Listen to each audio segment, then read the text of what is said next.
ಸರ್ಕಾರದಲ್ಲಿ ನಿಯಮ ಹೇಳುತ್ತಂತೆ ಭ್ರಷ್ಟಾಚಾರದ ಆರೋಪ ಹೊತ್ತು ಅವರ ಮೇಲೆ ಎಫ್ಐಆರ್ ಸಂದರ್ಭದಲ್ಲಿ ಅಂತಹ ಸರ್ಕಾರಿ ನೌಕರ ಅಥವಾ ಅಧಿಕಾರಿಯನ್ನ ಅವರ ಕುರ್ಚಿಯಿಂದ ಅವರನ್ನ ಅಮಾನತು ಮಾಡಬೇಕು ಅಂತ ಹೇಳಿ ಸರ್ಕಾರದ ಕಾನೂನು ಹೇಳುತ್ತಂತೆ ಅಂತ ಹೇಳಿ ಸರ್ಕಾರ ಅಂತಹ ಕಾನೂನನ್ನ ನಮೂದಿಸಿ ಈತನ ವಿರುದ್ಧ ಏನು ಅಮಾನತು ಆದೇಶವನ್ನ ನೀಡುತ್ತೆ 2024ರಲ್ಲಿ.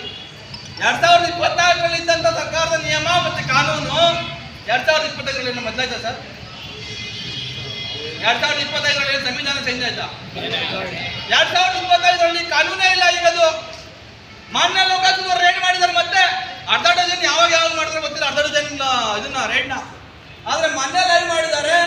ಮೊನ್ನೆ ಲೈವ್ ಮಾಡಿದಾಗ ಇನ್ನೊಂದು ಆಘಾತಕಾರಿ ವಿಚಾರ ಬಯಲಿಗೆ ಬಂದಿದೆ.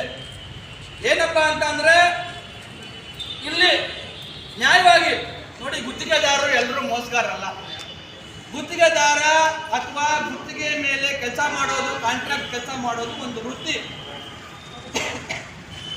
ಜನರು ಗುತ್ತಿಗೆದಾರರು ಸರ್ಕಾರದಿಂದ ಬರುವಂತ ಕಾಂಟ್ರಾಕ್ಟ್ ತೆಗೆದುಕೊಂಡು ಅದರಲ್ಲಿ ಅವರು ಕೂಡ ಲಕ್ಷಾಂತರ ರೂಪಾಯಿ ಕೋಟ್ಯಾಂತರ ರೂಪಾಯಿ ಬಂಡವಾಳವನ್ನು ಹೂಡ್ತಾರೆ.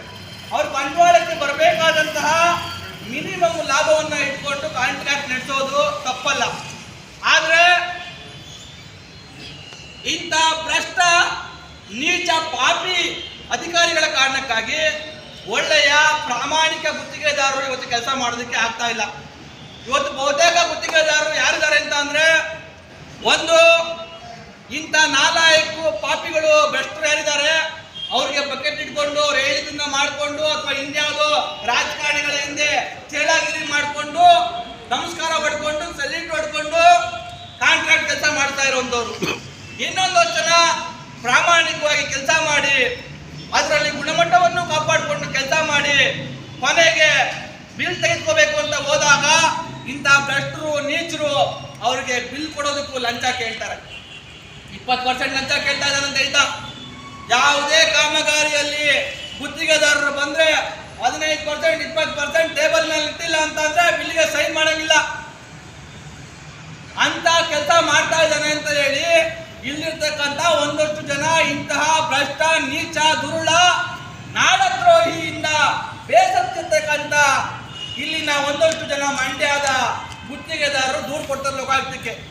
ಇವಂದು ಅವಳಿ ಅತಿಯಾಗಿದೆ, ನಾವು ಮಂಡ್ಯದಲ್ಲಿ ಒಳ್ಳೆಯ ಗುಣಮಟ್ಟದ ಕಾಮಗಾರಿ ಮಾಡ್ಬೇಕಂತ ಅಂದ್ರೆ ಇವನಿದ್ದಾಗ ಇವನಿಗೆ 20% ಕೊಟ್ಟು ನಾವು ಇವ್ನು ಎಲ್ಲಿಂದ ಕಾಮಗಾರಿ ಮಾಡ್ಬೇಕಂತ ಹೇಳಿ ಲೋಕಾಯುಕ್ತಕ್ಕೆ ದೂರು ಕೊಟ್ಟಿದ್ದಾರೆ. ಲೋಕಾಯುಕ್ತರು ಮಂಡ್ಯದ ಕೆಲ ಗುತ್ತಿಗೆದಾರರು ಕೊಟ್ಟಂತಹ ದೂರಿನ ಮೇರೆಗೆ ಮೊನ್ನೆ ಕಳೆದ ವಾರ ಇಲ್ಲಿ ರೇಡ್ ಮಾಡಿದ್ದಾರೆ. ರೇಡ್ ಮಾಡಿದಾಗ ಒಂದಷ್ಟು ದಾಖಲೆಗಳು ಅವ್ರ ಗಮನಕ್ಕೆ ಬಂದಿದೆ. ಏನು, 2020ರಲ್ಲಿ ಕಾಮಗಾರಿಯನ್ನ ಮಾಡಿರ್ತಕ್ಕಂಥ ನಡೆದಿರ್ತಕ್ಕಂಥ ಹಲವಾರು ಕಾಮಗಾರಿಗಳಿಗೆ ಬಿಲ್ ಅನ್ನ ಪೆಂಡಿಂಗ್ ಇಡಲಾಗಿದೆ. ಅವ್ರಿಗೆ ಬಿಲ್ ಸ್ಯಾಂಕ್ಷನ್ ಮಾಡಿಲ್ಲ, ಗುತ್ತಿಗೆದಾರರಿಗೆ ಹಣ ರಿಲೀಸ್ ಮಾಡಿಲ್ಲ. 2024 ಮತ್ತು 25ರಲ್ಲಿ ಕೆಲಸ ಆಗಿರುವಂತಹ ಕಾಮಗಾರಿಗಳಿಗೆ ಬಿಲ್ ರಿಲೀಸ್ ಮಾಡಿದ್ದಾರೆ.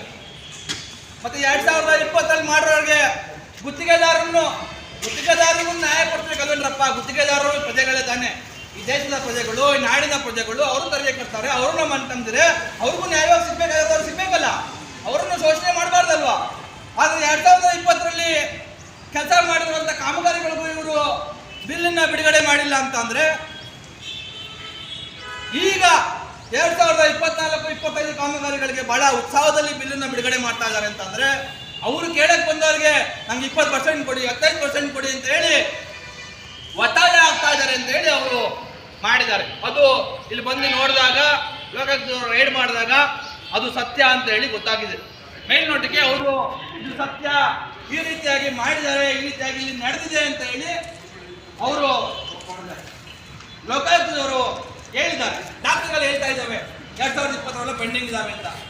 ಈ ಮಟ್ಟಕ್ಕೆ ಇವತ್ತು ಈತ ಇಲ್ಲಿ ಕೆಲಸ ಮಾಡ್ತಾ ಇರುವಂತ ರೀತಿ, ಇದೇ ಸಂದರ್ಭದಲ್ಲಿ ಆಗಲೇ ಹೇಳಿದಾಗ 2024 ಫೆಬ್ರವರಿ ಸುಮಾರಲ್ಲಿ ಇಂಥದ್ದೇ ಒಂದು ರೇಡ್ ಆದಾಗ ಆತನ ಮನೆಯಲ್ಲಿ ಲಕ್ಷಾಂತರ ರೂಪಾಯಿ ಕೋಟ್ಯಾಂತರ ರೂಪಾಯಿ ಚಿನ್ನ ಮತ್ತೆ ಲೆಕ್ಕವಿಲ್ಲದಷ್ಟು ಹಣ ಸಿಕ್ಕಂತ ಸಂದರ್ಭದಲ್ಲಿ ಸರ್ಕಾರ ಇದನ್ನ ವಿರುದ್ಧ ಕ್ರಮಕ್ಕೆ ಬರೆದಾಗ ಸರ್ಕಾರ ಈತನ್ನ ಎಲ್ಲೋ ಕಲಬುರಗಿಗೋ ಅಥವಾ ಗುಲ್ಬರ್ಗಕ್ಕೋ ಎಲ್ಲೋ ಇದು ಮಾಡಿ ಇದನ್ನ ಅಮಾನತು ಮಾಡುತ್ತೆ. ಆಮೇಲೆ ಹೆಂಗ್ ಬಂದಾಗ್ತಾ ಇಲ್ಲಿ ಮತ್ತೆ ಏನು ಮಂಡ್ಯದಲ್ಲೇ ಯಾಕೆ ಯಾಕೆ ಇಷ್ಟೊಂದು ಮಂಡ್ಯದಲ್ಲಿ ಅಟ್ರಾಕ್ಷನ್, ಮಂಡ್ಯದಲ್ಲಿ ಏನು collection, Mandya connection and collection, ಏನು ಕನೆಕ್ಷನ್ ಮತ್ತೆ ಎಷ್ಟು ಕಲೆಕ್ಷನ್ ಇಲ್ಲಿ.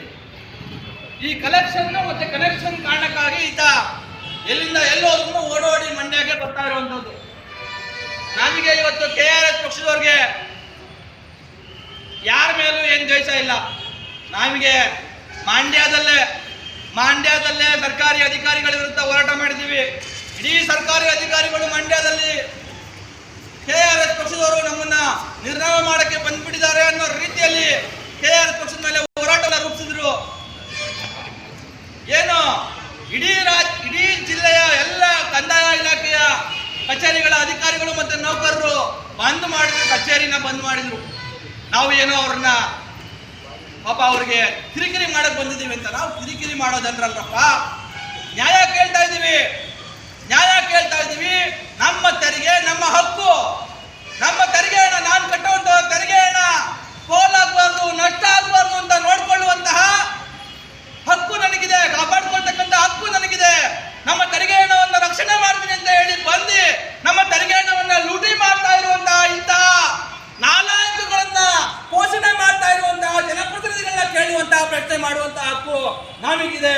ಹಾಗಾಗಿ ಇಷ್ಟೆಲ್ಲ ನೂರಾರು ಜನ ಪ್ರಜ್ಞಾವಂತರನ್ನ ಸೇರಿಸಿಕೊಂಡು ನಾವು ಇವತ್ತು ಕರ್ನಾಟಕ ರಾಷ್ಟ್ರ ಸಮಿತಿ ಪಕ್ಷದ ವತಿಯಿಂದ ರಾಜ್ಯಾದ್ಯಂತ ಜನರನ್ನ ಜಾಗೃತಿಗೊಳಿಸತಕ್ಕಂಥ, ಜನರಲ್ಲಿ ತಿಳುವಳಿಕೆ, ಅರಿವು ಮತ್ತು ಕಾನೂನು ಬದ್ಧತೆಯನ್ನ ಮೂಡಿಸ್ತಕ್ಕಂಥ ಕೆಲಸವನ್ನು ಮಾಡೋದ್ರ ಮುಖಾಂತರ ರಾಜಕಾರಣ ಮಟ್ಟ ಹಾಕಬೇಕು ಅಂತ ಹೇಳಿ